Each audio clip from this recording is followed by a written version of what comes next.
ఒకే ఒక రక్తపు చుక్కతో అత్యంత ఖచ్చితత్వంతో క్యాన్సర్ను నిర్ధారించే సరికొత్త చేతిలో ఇమిడిపోయే పరికరాన్ని చైనా శాస్త్రవేత్తలు విజయవంతంగా అభివృద్ధి చేశారు. హాంగ్జౌ నగరంలో ఉన్న వెస్ట్లిక్ వర్సిటీ శాస్త్రవేత్తలు దీన్ని రూపొందించారు. దీన్ని నానో ఫోటోనిక్ బయోసెన్సింగ్ పరికరంగా పిలుస్తున్నారు. ఈ పరిశోధన వివరాలు ప్రముఖ అంతర్జాతీయ సైన్స్ జర్నల్ నేచర్ ఫోటోనిక్స్ లో ప్రచురితమయ్యాయి. మన శరీరంలో క్యాన్సర్ కణాలు ఉన్నప్పుడు రక్తం లోపల కొన్ని సూక్ష్మమైన మార్పులు జరుగుతాయి.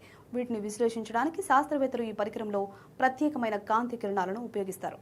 ఈ డివైస్లో అమర్చిన ప్రత్యేకమైన 3D చిప్ సహాయంతో రక్తంలోని అతి చిన్న మార్పులను కూడా చాలా సులభంగా పట్టుకోవచ్చు. ప్రస్తుతం ఆసుపత్రుల్లో వాడుతున్న సాంప్రదాయ క్యాన్సర్ నిర్ధారణ పద్ధతులతో పోలిస్తే ఈ కొత్త పరికరం 10,000 రెట్లు ఎక్కువ ఖచ్చితత్వంతో ఫలితాలనిస్తుంది.